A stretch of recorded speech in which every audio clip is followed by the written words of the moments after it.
Hi, everyone. My name is Olga Joshi Hansen. I'm co-interim executive director here at Grantmakers for Education and chief program officer. And on behalf of our team, I want to thank you for joining us today for the first in a set of webinars that are focused on playful learning journeys. The what and why of playful learning is where we're going to begin today with a couple of great panelists. For those of you who've just joined, we're happy to have you with us. We'd love it if you could introduce yourselves in the chat, give your name, your affiliation, and respond to the prompt, "When I was little, I liked to play."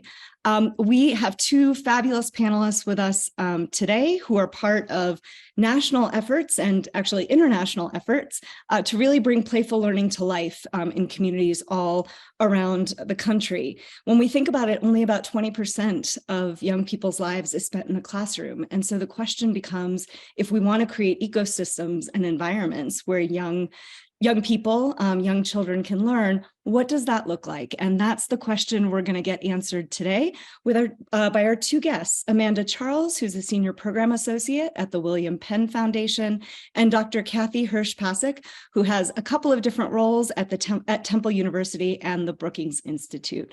So I'm going to hand it off to Kathy, who's going to get us started. Thanks so much for joining us. Well, thank you all for being here today. And I have a challenge for you to start with. And here's the challenge. You may know this. It's called the 6-brick problem. All right, now here's your challenge. The challenge is, how many things can you make with these 6 bricks?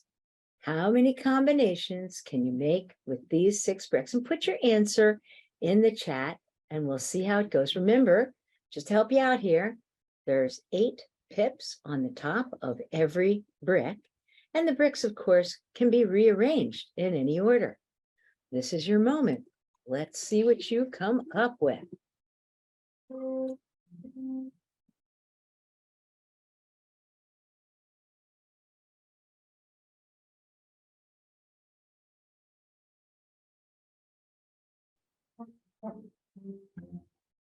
All right, do we have any guesses in the chat? 1 billion. Oh, Greg, you knew the answer. The answer is actually 915 million. So who would have guessed? And some change.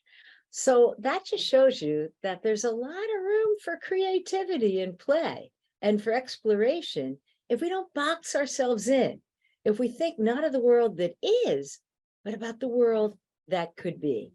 And with that as an introduction, I want to share my screen and show you a little bit about what we're doing.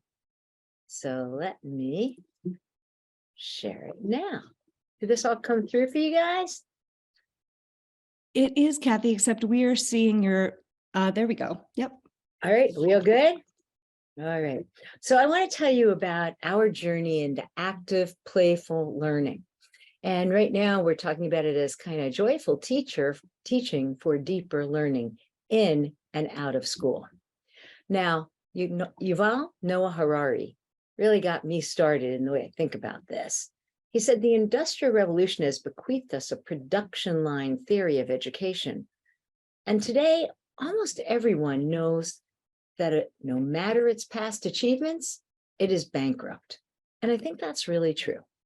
If we look at just what we've been doing in education, we have, well, certainly since 1975, when there was a nation at risk, and then more recently with No Child Left Behind, let's look at how our scores have changed. Here you go in 4th grade, just a little bit up. In 8th grade, not really much. And then there's a downturn. And that, by the way, only goes to 2015. So we're not talking about COVID. Problem is trying to reform within this production line model. It simply hasn't worked. The gaps that exist in reading and math still exist in the NAEP scores. We have to do better. So our work is focused on research in what's now called the science of learning. It includes things from psychology to computer science to neuroscience. And we're asking, what's a really deep question? What if we taught humans in the way that human brains actually learn? I know, seems dramatic, but I promise you, it's a new way of thinking about it. Well, what do I actually mean by that? Well, we use the science of learning as a base, and we've come up with what we call our three-part equation. The first thing is to make contact with the culture that people are in, with what's meaningful to people, to parents in the environment and community, to the kids in the community, because guess what? Kids learn best when they see something that's familiar, something that they know, something that they can use as a platform. The second part of the equation builds on the science of how children learn. And it turns out that children don't learn so well when they're just sitting there in rows, passively hearing someone at the front of the room talk. No, they learn when they're active, engaged, when it's meaningful, when it's iterative, that it changes as you go along, and when it's socially interactive and joyful. How could we create an education system like that? And then the next question is, what do you want out of your education that we offer young children? Do we just want them, as would be the earlier traditional way, to do really great on math and reading tests? Or do we think we're looking for a fuller suite of skills, or what we call at Brookings, a breadth of skills? Collaboration, learning how to get along with others, to build relationships, to build community, and built on that, to have strong communication skills, and built on that, content, because you can't learn that without good communication skills and good collaboration skills, critical thinking and creative innovation, which build on the content that you're learning. And of course, the confidence, the grit, if you will, the growth mindset to give it a try. Now, we have used this by first figuring out what people are looking for in their education systems. And I don't just mean in school, I mean in their communities and in their homes. And we use a co-constructed design process where we actually go out in the communities with a little Mad Lib and a little game. And we ask people, what's important to you?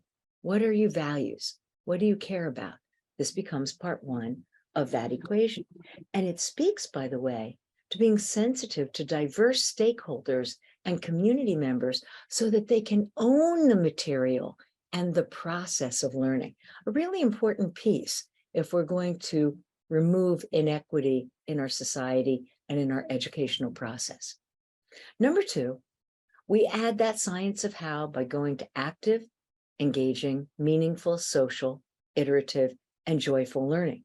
And we've been publishing a lot about why these same characteristics actually appear in play. Play is active, it's engaging, it's meaningful. It's usually social, though not always. It's always iterative because you're always trying out a new way to put these Lego bricks together. And it's fun. Well, school could be a little bit more fun too. And certainly we can make our communities a little bit richer so that they have opportunities for every child and every family to grow. And zooming in on what the children need, we call these the 6 C's. And we've written extensively about how these and the how of learning both come straight from the scientific literature. So we've applied this model in and out of school learning environments. In Playful Learning Landscapes, we're applying it in communities, and I'll show you a little bit about that. In Making Schools Work, a book that just came out in November, written, by the way, co-written with teachers and superintendents and people in the informal learning space, we have asked, how could you apply this model to schools? And I'm also applying this same model to media, where I've written extensively on ChatGPT and on things like the metaverse and on apps. So all the stuff that I'm about to tell you, backed by a strong research base, because at base, I'm a researcher and I want to make sure when we do go forward, it's on terra firma, very firm ground. So let's start with our work in community. Well, it was already introduced. The children spend only 20% of their waking time in school, which should have us asking, what are we doing with the other percent, 80% of the time, waking time, that they're not in school? And our work in communities starts with what we call this playful learning landscapes. I'm just going to give you a few examples because there's not time to delve in. But we started right here with a bus stop in West Philadelphia. Now, immediately, you should be able to see how we brought the community in.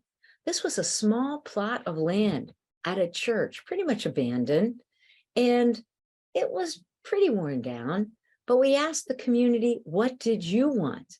And they said, can we beautify our community? Can we make it safe? And you know, Martin Luther King is really important to us. And on this spot of land outside this church, Martin Luther King gave one of his first Freedom March speeches. So we worked with the community to transform an everyday space that they go to, a bus stop, into a playful learning space. 100 community members participated in building the site. Community members were also our data ambassadors who collected the observational data. And our results, after looking at 280 families, is that we got parents and kids speaking with one another and using targeted language in numerics and spatial language, above, beyond, through, in, and out, which leads to later math skills, and also in vocabulary. Wow. Designed by Itai Paltzi, who you see here, our architect from Israel who started the Conscious Cities movement, and also Brenna Hossinger-Das, who is now a professor at Pace University. So what would it look like if you moved it to a different community? Here, we have a Hispanic community in Santa Ana, and they said to us, well, you know, when we were little, many of us came from Mexico, and we play a game called Loteria. Could we put that at our bus stops, at a place where people naturally wait? And this is the design that came out when we asked that question. Together, we built the cards, we built the spinning wheel, and the community now has ownership. We built another game called Parkopolis, Andy Bustamante, pictured here, who is now a professor at UC Irvine. It's a human-sized board game, and it's designed to foster early mathematical skills and scientific reasoning. Really? A board game can do that? You bet. Put that board game in a park or compare it to another STEM exhibit at a museum, and what do you get?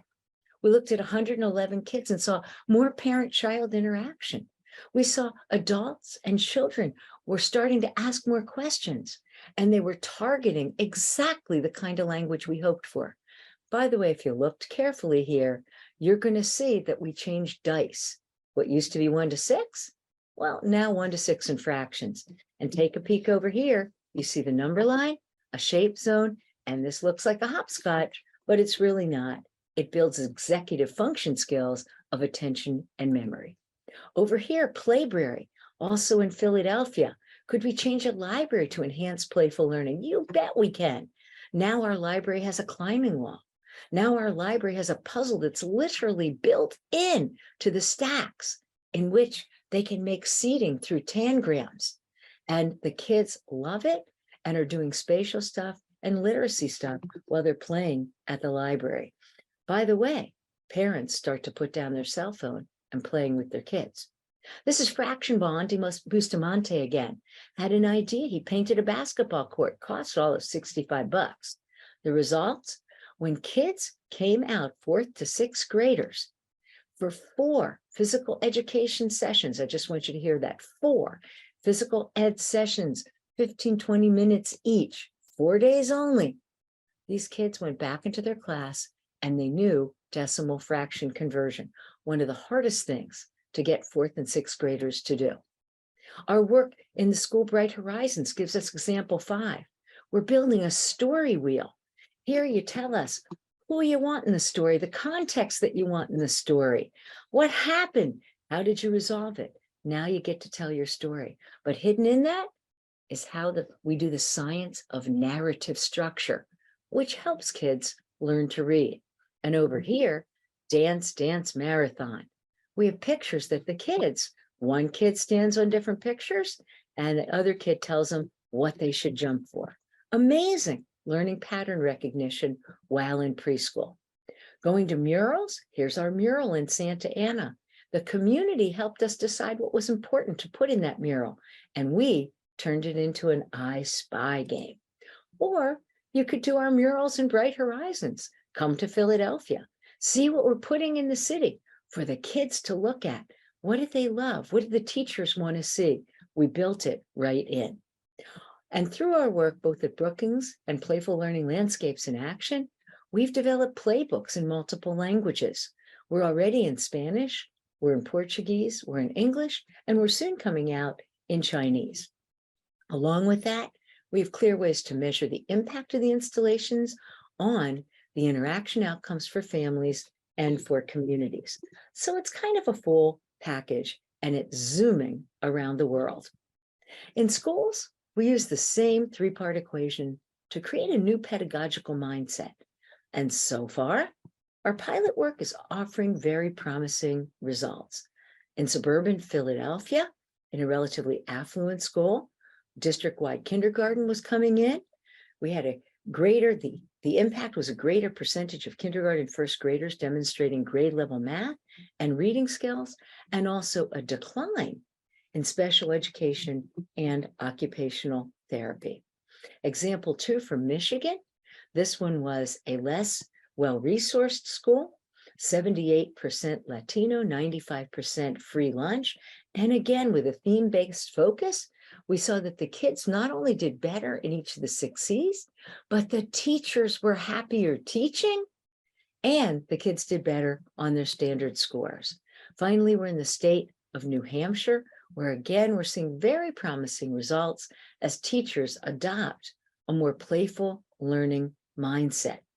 So we're starting to see some very exciting trends, and we know that we can build these in schools around the country and maybe the world, collaborating more, talking more, asking more questions, using more tools, and greater level of involvement and engagement.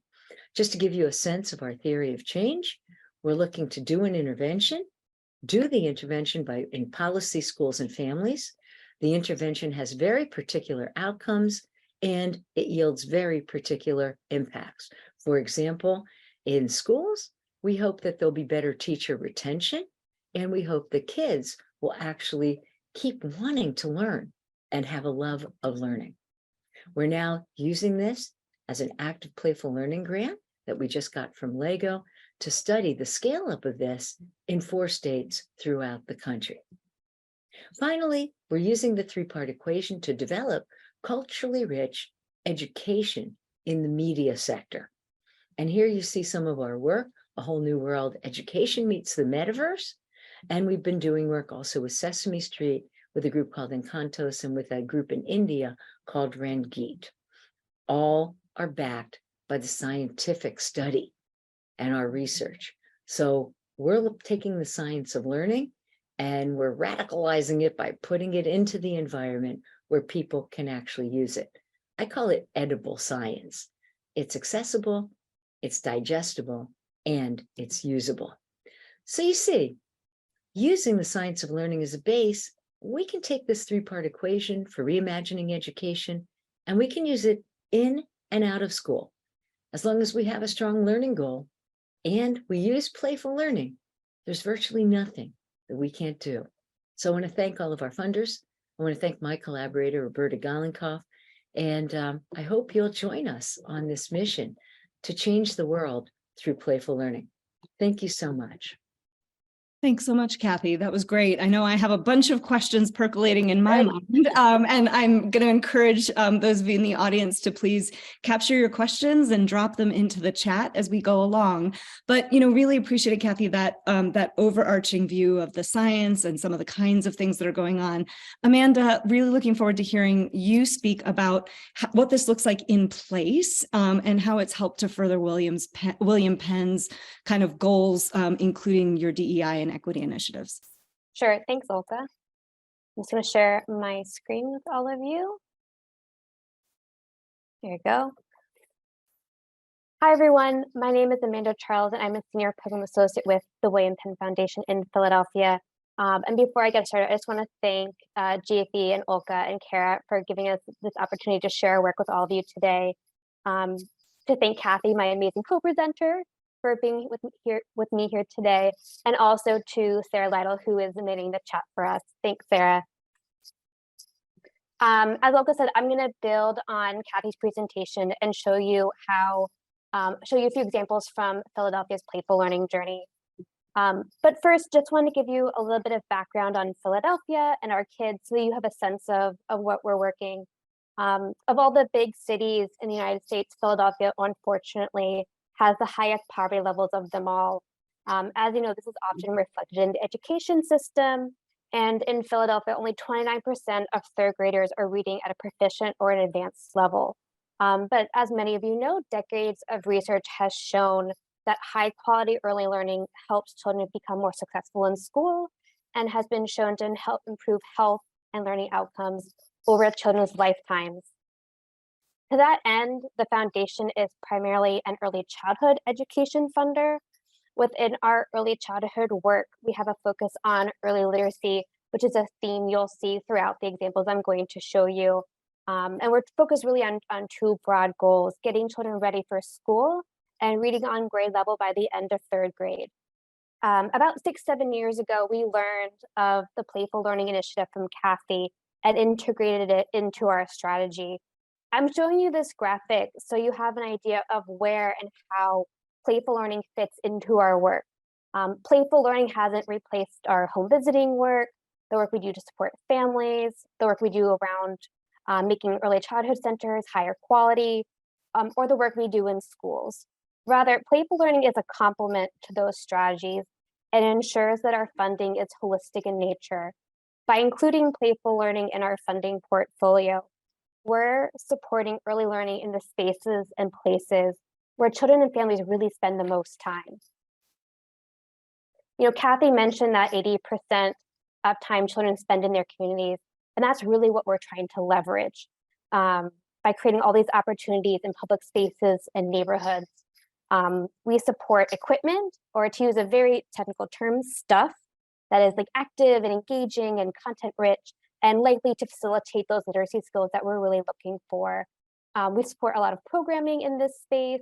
And a newer focus of our work here is working across sectors and really supporting city agencies and community organizations and communities themselves to partner with one another. We also support research, evaluation, and communication to further this work, which has been a key goal of our portfolio. We've supported over a dozen playful learning installations in indoor and outdoor settings across the city of Philadelphia, in spaces such as barbershops, grocery stores, laundromats, libraries, and city waiting rooms. For the foundation, this work is one way we address inequity in our city. Children in low-income communities often don't have access to rich learning activities that are offered in out-of-school time programs, summer camps, and visits to museums and art centers. I mean, just for example, admission to a science center here in Philadelphia is almost $100 for a family of 4. That's like 2 parents and 2 children. That's out of reach for a lot of families in this city. So by putting these like content-rich installations in spaces where families naturally spend time, we're leveling the playing field by turning entire communities into opportunities for learning. Our long-term goal with this work is behavior change. Like, we're meeting families where they're at, in some cases literally, and giving them the tools not just to support their child's learning and development, but to be an active participant in that learning. And this isn't just limited to families. We're also incentivizing city agencies and organizations to integrate playful learning into their policies, systems, and practices. And I'll share a few more examples of that a little later on. Now to some examples. So Kathy mentioned this one. I'm just gonna go a little bit deeper in, but we supported the Free Library of Philadelphia to create play and learning spaces. We call them playbraries in 3 local libraries. You can see here that there's a climbing wall with letters and tangram blocks that support early math and spatial skills. One of my favorite things about playful learning is that you can tailor the installation to that child's needs or ability level. For example, younger children can do letter recognition on that climbing wall, and older children can do more complex tasks like spell words or do phonics games, things like that. A community engagement process helped inform the design of this space. So the other 2 playbraries feature different activities and different setups. An evaluation found that playful learning installations increased the number of children and families who visited the library and resulted in more people checking out books. So going back to our goal of behavior change, people come for the playful learning installation, but they stay for the programming and services the library has to offer, all of which helps get children ready for school. Smith Memorial Playground and Read by Fourth, which is Philadelphia's grade level reading campaign, partnered to create and install playful learning signage that encourages those literacy-rich interactions between adults and children in grocery stores and barbershops and laundromats all around the city. This project was really meant to provide caregivers with activities that can be replicated in other settings. So the question prompts that you see in the grocery store are the same type of questions and games that you can ask during bath time, during dinner time, in a long car ride or on a bus. And this is so important because we know those back and forth interactions between parents and kids are really critical to brain development. I call it like brain food for little kids and families. In the summer, Philadelphia's Department of Parks and Recreation operates Play Streets, which is primarily a summer meal distribution mechanism for young kids. Entire city blocks are closed from 10 a.m. to 4 p.m. Every day in the summer, and children receive free meals and snacks throughout the day. Parks and Rec recognized that not much play was actually happening on these play streets. And so we funded them to form a partnership with the Free Library of Philadelphia and a local organization called Fab Youth Philly to bring light touch literacy games and activities such as Scrabble and read alouds to these play streets. Groups from both organizations spend a few hours on the play streets each day, helping to activate these streets. And kind of going back to what I said earlier, like our goal of behavior change isn't just limited to parents and caregivers, but it extends to the city agencies and organizations we support. By supporting Parks and Rec to create this playful learning programming, they found the model really works for them, and they're integrating it into their additional citywide programming. Recently, we've begun to combine our two strategies of equipment and programming because we found that putting them together really has a really nice like synergistic effect. A really great example is Read Baby Read, which is an initiative that is implemented by our local library that focuses on encouraging early literacy development among infants and young toddlers, so essentially children birth through age 3. Children's librarians provide caregivers with resources that support early literacy skills, language development, and play. For the equipment part, Read Baby Read has created like dedicated infant spaces in these library branches. They contain baby-safe furniture, soft mats, developmentally appropriate toys, a space where as a parent, you can really let your child go on the floor, crawl around, learn to walk, really like be a baby in the library. Read Baby Read also offers a variety of baby-focused programming, such as story times and baby dance parties, which, let me tell you, is one of the most adorable things you will ever see. The library also offers parent circles where caregivers can learn about literacy and child development in a very casual environment. One of the unexpected outcomes of this program is that it really created a sense of community among the caregivers, especially first-time parents. Parents were able to meet other parents in their neighborhood who are going through similar challenges. The isolation of being a new parent, choosing a childcare center, what foods to feed the baby and when. So that was really valuable for those families. And we're trying to reach low-income communities with all of our work. So we tried a new method of community engagement with this project. The Free Library recruited community members to serve as parent ambassadors, understanding that local community members understand how best to reach families in their neighborhood. And each ambassador implemented different techniques to reach and recruit families. The Play Everywhere Challenge supported child development and literacy skills by increasing access to playful learning installations in public spaces across the city. This competition activated parks and sidewalks, empty lots and waiting rooms. The competition to get funding to create this space in your neighborhood also generated a lot of buzz and momentum around playful learning in the city. Too Small to Fail, which is an initiative of the Clinton Foundation, is piloting family play, read, and learn spaces in Philadelphia laundromats. Did you know that families spend several hours a week in laundromats?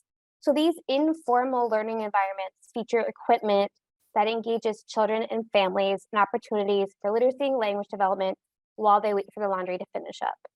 Again, we're trying to activate all of the spaces where families naturally find themselves throughout the week.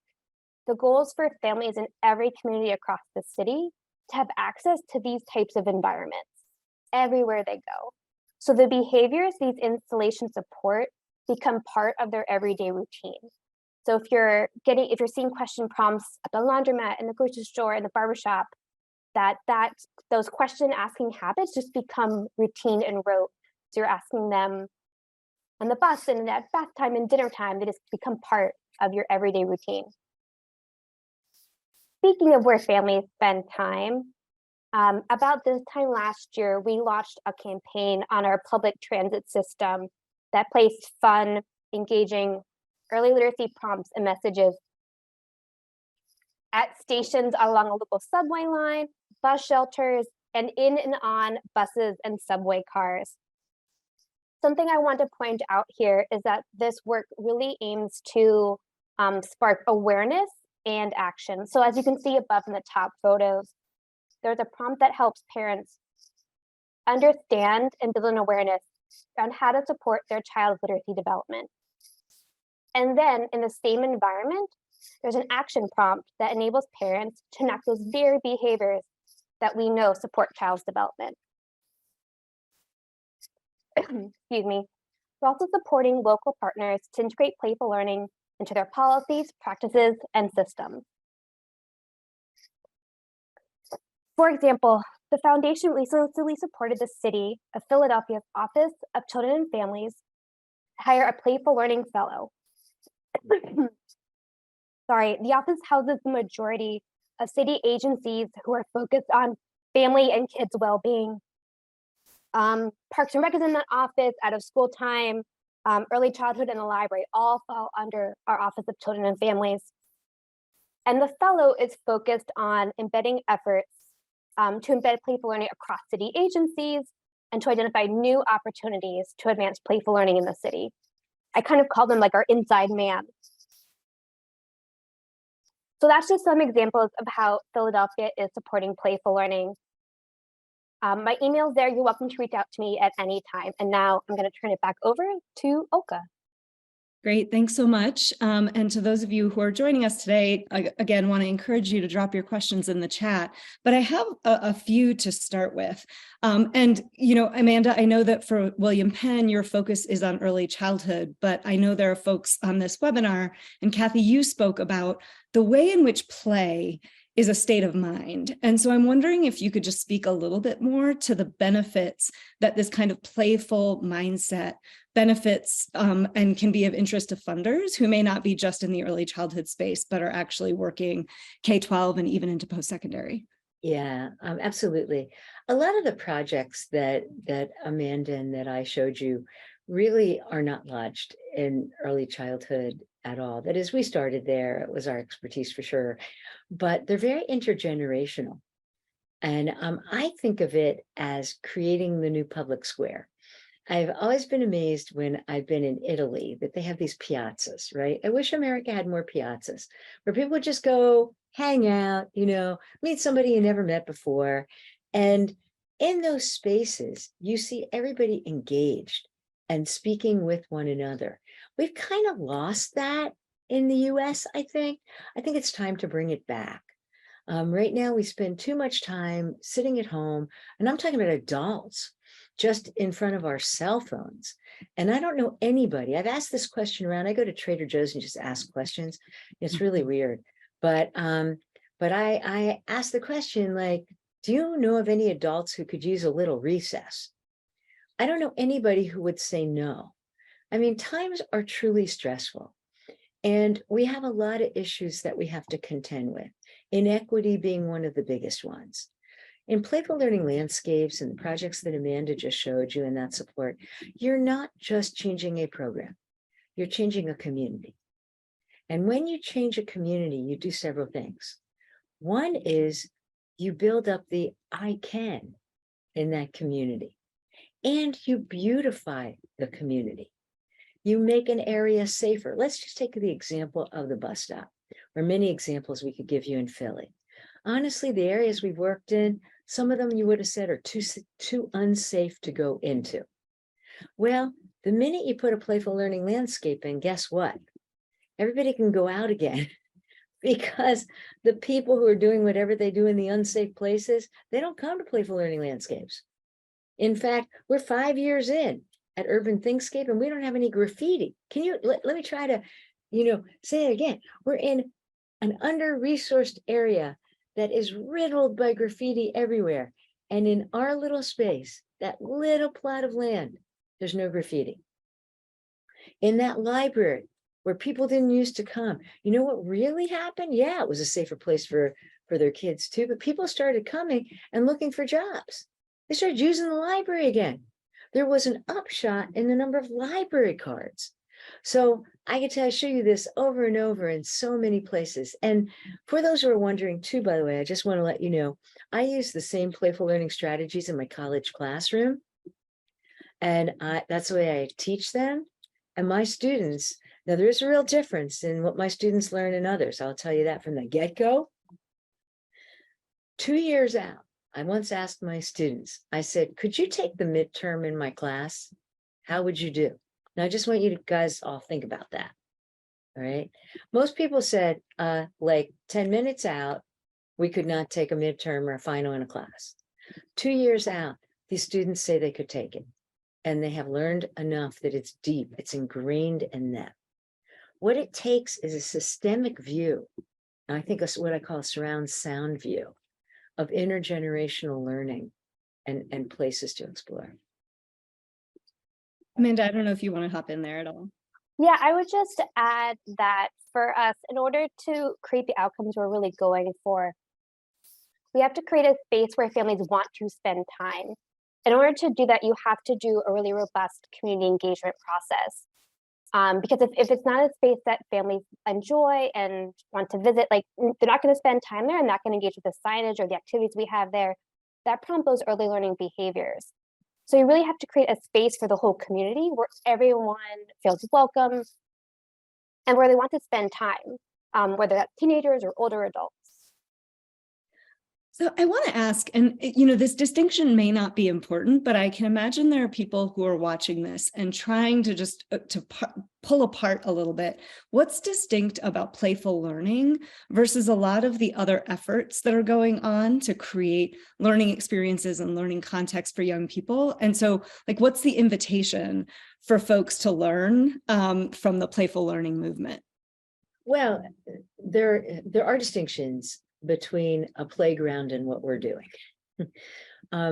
We are in playful learning landscapes in particular. We're building not for just efficiency, we're building for intentionality, as our architect says. What does that mean? That means we're literally building the learning into the space with the intent of driving changes in behavior in a fun way. So I'm not interested in somebody's just going down the sliding board. For me, I want to know, okay, here's 3 sliding boards. Which one will you go faster on and why? Or what angle should you roll your ball down and why? What could you make to make more friction and why? Now, these are fun games when you make them fun, but fundamentally, they're also teaching you basics that you need to know about force and movement, which we all otherwise call STEM. The other thing that playful learning does, and this is a biggie, like put this in yellow highlights or neon lights, it reduces inequity in a really major way and celebrates diversity. One, by having the community involvement, okay, of what's important to the community. But two, people often enter things in different places. We learn by starting at different places. In playful learning, you celebrate that people can start in different places and have those conversations, and you provide the space to do that. Yep. So just one more point is that from a scientific point of view, when we realized these characteristics overlapped, we were blown away, you know. And when we realized that they also built the 6 C's, then I just want to take you to one more place, which is the 6 C's in the way I just presented them. They're about students learning. You as adults working in whatever environment you work in also use the 6 C's. And in fact, they first came from my friend who works as the protege of Peter Drucker when he was still alive. So it takes you from cradle to career. So Catherine put a question in the chat. In addition to complimenting you on excellent presentations, she said in California, schools are expanding to offer more transitional kindergarten. So the values are very aligned with play.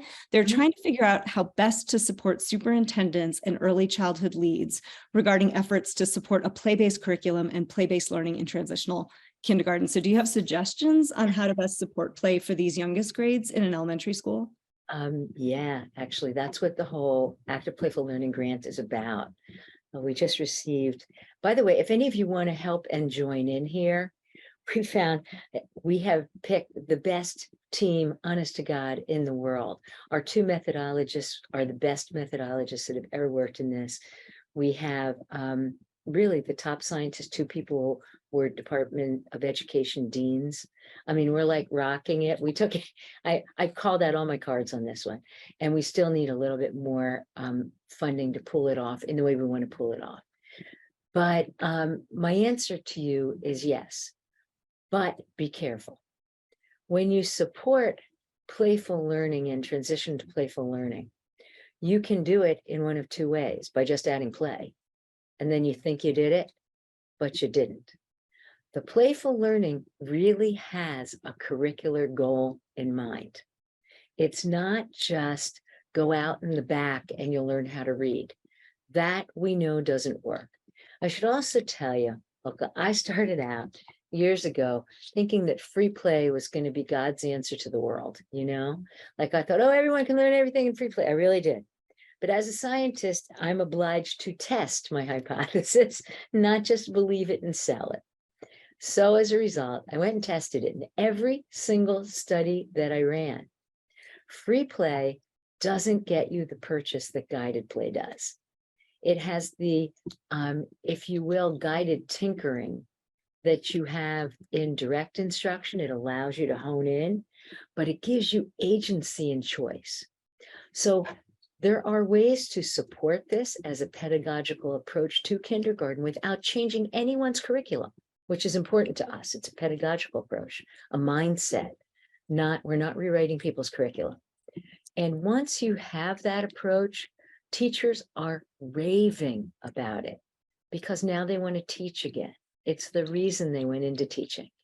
And yeah, we're coming up with, we have a whole coaching platform that we're developing. We are going to be assessing it by scaling it in the next couple of years. And we're super psyched. And if anyone wants to come on this journey, as I said, we have a super good basis. We're starting with $20 million to start. And we're now building on partners to take separate pieces if they're interested. Can I build on that and just say, I think playful learning is all about the intentionality. Like when you're starting to build a playground or you're trying to build something in a laundromat, it's all about like, what is the intention of this space? Like, what do you want to get out of it? And we often first turn to the communities themselves to see like, what do you want to get out of the space? Like, what learning goals do you have? Yeah. Sometimes communities want to focus on social emotional skills. Sometimes they want to learn about the animals in their community. Sometimes it's early math. So we often rely on communities to help us shape those early learning goals, which really helps us design this space with like maximum intentionality. So we can really get every ounce of learning out of that space as we can. Thanks. And I want to underscore, what you said, Kathy, because I was actually shocked. I was at a conference and I heard one of the keynote speakers push back on play and said, actually, in the early years, language development is the most important thing, and play doesn't get that. And so I think there's ways in which there are these misunderstandings about what play is and the distinction between free play, which also has value, right? Like there's something important about that as well. Yes. I love free play. When we're thinking about it in school as the kind of guided play distinction, but I appreciate you pulling that out because it really does matter. In terms of the intentionality around this, Amanda, I'm curious what this has meant for how William Penn has articulated impact, the kinds of outcomes that you're measuring in your initiatives, right? If it's not always about efficiency, and it's about intentionality, and it's about trying to get to mindset shifts, not just kind of doing actions. So can you speak a little bit to that? Sure. So we started off really focusing just on like the parents and the children themselves. So really doing a lot of like observations and surveys. A lot of Kathy's poor graduate students spent a lot of hot summers out in Philadelphia counting the number of conversational turns that parents and kids had in these spaces. And after doing this work for a number of years, we've realized that we need to really look beyond just like the parents and kids to seeing like what the full impact of these spaces are having. So we've really expanded like our concept of evaluation in this space to talk about, do these spaces increase community trust? Can they, create a sense of trust between that community and Parks and Rec or the library? Can these spaces create more community cohesion? Can it introduce people to people in their own community that they've never met before? So we've been having a lot of conversations around what outcomes can we look at, like trust, and what on the different levels. Like, of course, we want to keep the focus on parents and children, but we're kind of expanding that to look at what is the impact of these spaces on the larger community. Do these spaces have ripple effects across the community? So if a laundromat owner sees a signage in the grocery store, they're like, hey, I want that too. And they start doing this work. So we've kind of really expanded our notion of what how evaluation looks like in this space. And we've kind of relied on Kathy and other partners, particularly that Brookings metrics framework she mentioned, to go about how we do that. Thanks. I think it might be worth saying too that, if there's ever been a true partnership in the world, it's us with Amanda and William Penn. No, seriously, because I think, you don't think about it this way, but really we're building the world together. We're all in the sandbox together. And Amanda sometimes comes back to me and says, I'm seeing this. And yeah, what can we do about that? So for example, one of the initiatives that we're working on now, and Greg Bear, who I think is also on this call, Greg is the head of our task force or our steering committee at Brookings, where we have a whole city collective. Philadelphia's farther ahead than most, but we're pulling together all these cities to share ideas now, which is amazing. And Greg might want to say more about that.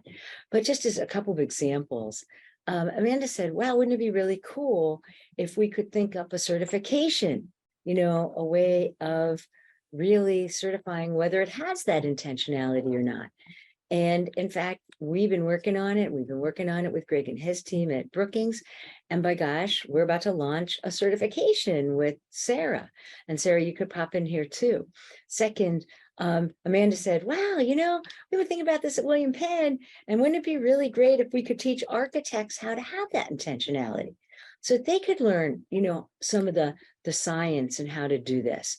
And again, what's going on now is we're just about to launch our very first college class to architects. And we have a whole training program now that we can do to train people in various cities about how to do it. But the important thing is none of these ideas work on the basis of like, here's a prototype, dump it in your city. Because they're organic, because they come even within Philly from the community members, it really makes such a difference, as I said, for that ownership. And by the way, the grocery stores that we've been in, the the libraries we've been in, when you go to a laundromat, what happens is more people use those spaces. So it's good for the business owners as well.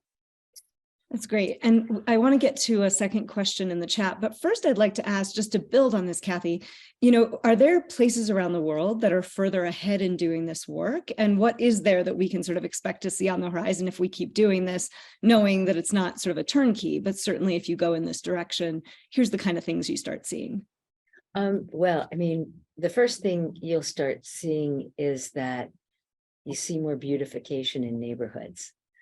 Philadelphia is way far ahead of anyone right now. I would say second in line is probably Santa Ana, California, where literally we're just taking on miles and miles of stuff. And every couple weeks, the mayor calls us and says, "Hi, I have 2 more miles. Could you deal with this?" So you start to see a beautification. You start to see people out in the streets again, using stuff in places that, as I said before, were not safe for them and now are safe for them. But what we also expect to see in the future is not just beautification, but we expect to reap real rewards from it, because our kids will be better prepared for the environments that they are going to enter, whether it be school or beyond.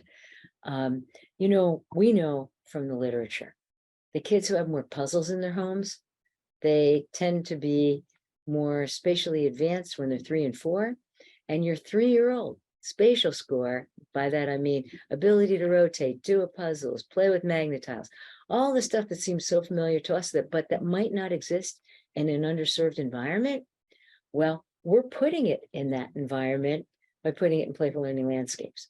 So we hope to see that all kids then have the opportunities to engage with the kinds of things that we know build mental and social capital, but that otherwise wouldn't have been there. And I would be neglectful if I didn't mention Chicago, which has done an outstanding job of also building playful learning landscapes.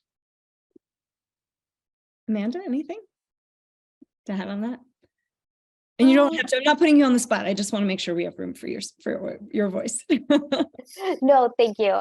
Yes, I think everything Kathy said is true. And I think the really nice thing is this network that Brookings has really pulled together, because we certainly, I mean, just speaking from our point of view, we have learned a lot about what to do, and especially about what not to do when creating these types of spaces. And that has come about through a lot of really candid conversations with Kathy and Sarah, but also with the people, with Greg and the people in Pittsburgh doing this work, and in Chicago and Santa Ana, because oftentimes the lessons learned from other cities are applicable to Philadelphia and vice versa.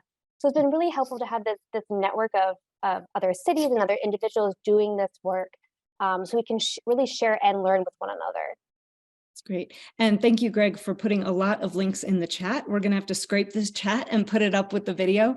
There was a question in the chat. What are some common challenges or pitfalls that someone new to playful learning might make when trying to implement it in their own community? Well, I think, go ahead, Kathy. I'm going to let you do it, Amanda. Okay. I think initially one of the first challenges is differentiating between play and playful learning.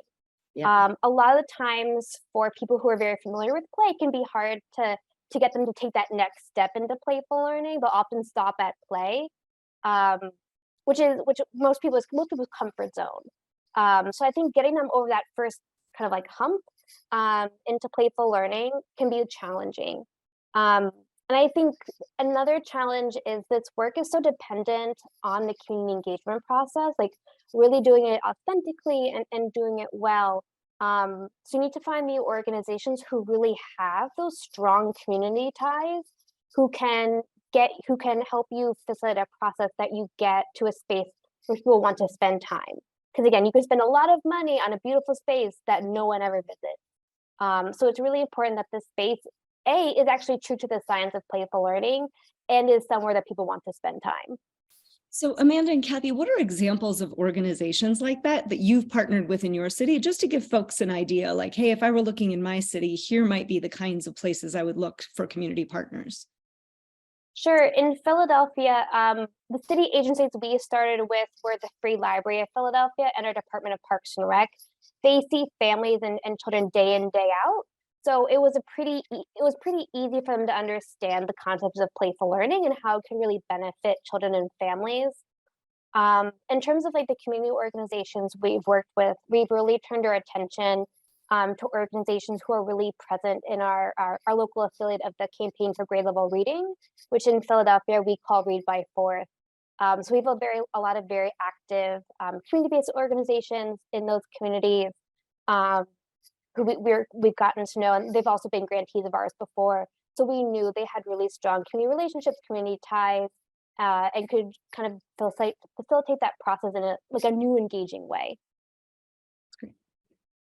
All right. So we're coming up to time. If there are any last questions for the good of the order, want to encourage you to drop them in. But I want to just give it back to Amanda and Kathy for sort of what makes you most hopeful about the work that you're seeing, both in the US, in your city, or in this general space. Oh, and there is a question, can you share a document with principles or the science of playful learning? We will go ahead and include any kinds of documents like that Kathy and Amanda want to offer us on the link with the video, which I'm going to give to you in just a second. So sorry, go ahead. I think for me, this is a really true opportunity to level the playing field for all kids. And if you're not funding in this space, I think it's a huge missed opportunity. This is where kids and families spend the majority of their time, and we can turn all these spaces into learning opportunities. And I'll just say, I'm super hopeful whenever I see kids engaging with things and knowing that by just engaging, having conversations with people, you mentioned language development in your last comment. That's actually my area of specialty. I've been studying that for 30 years. The most important thing, the number one, if you want to have strong language skills, which by the way, completely predict later reading and math, is you have to increase conversations. There's nothing that's more important than conversations and questions. And guess what we don't have anymore among parents and kids? People are staring at stuff, but they're not having conversations. And when I go through these spaces and I look at true, honest to God, active, engaged, meaningful, socially interactive engagement, and I see people able to beautify their own communities, I know that we can build the public square everywhere. I know we can make school fun again so that people want to learn and don't hate going in. I know we can make teachers want to work in a school again because that's the profession they chose. I'm actually extremely hopeful. And I think if we let kids kind of run the world a little bit more, we probably solve most of America's really big problems, but I'll leave us on that. For another conversation. Well, thank you to Amanda Charles and to Dr. Kathy Hirsch-Pasek for joining us today. You know, the word that kept coming in my mind as you were talking was this idea of rehumanizing our communities, our interactions, right? And that this feels like a way to do it. As I mentioned at the beginning, this is intended to be the first of 2 webinars. We are going to have another webinar on May 22nd. Greg Baer, whose name has been invoked multiple times, and the Grable Foundation will be one of our guests then. The video of this program will be available in about a week, and you can sign up for updates. But for those who registered, we will send out the link to you. So please do mark your calendars for May 22nd. Depending on interest, we really are hoping to take this and move this from a virtual format, potentially into a site visit, and a chance for folks to come together in the fall and get to a city to kind of experience and see this in action. In terms of other Ed Funders programming, April 26th, Preventing Youth Homelessness series. On May 8th, Raising the Bar with the U.S. Department of Education, Council on Foundations and Hispanics in Philanthropy. And then on May 17th, Winning Sustained Public Financing for Out of School Time. So thank you all so much for joining us, and we will see you next time.